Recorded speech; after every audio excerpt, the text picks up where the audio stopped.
কারণ আমার শরীরেরও যত্ন নেওয়া দরকার আছে। আগের খাবারগুলো প্রাকৃতিক ছিল, এই খাবারগুলো দ্বারা শরীরের অঙ্গগুলোর জন্য হয়ে যেত, শরীরও হয়ে যেত।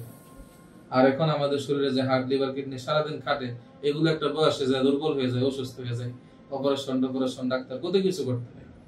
নিয়মিত যদি খায় যান, ফ্যাটি লিভারও থাকবে, লিভারে যে ফ্যাট জমা সেটাও থাকবে, আর সবসময় একটা এনার্জেটিক থাকবে এই লিভার টনিকটা খায়।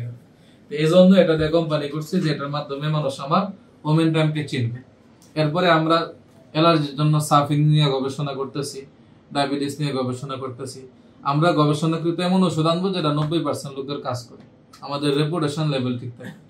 আমরা এত বেশি ওষুধ বানাবো না, যেগুলো কার্যকরী হবে এগুলো ইনশাল্লাহ বানাবো। আর লিভার টনিক নিজেরাও খান, মানুষের সাথে আলোচনা করেন। আর কাউকে গিফট দিতে চাইলে এটা সবচেয়ে সুন্দর গিফট হবে। এটা যে কোনো সুস্থ অসুস্থ যে ব্যক্তি হোক, যাকেই দেন, এটা খাওয়ার পর তার শারীরিক মানসিক অবস্থা অনেক পরিবর্তন হয়ে যাবে।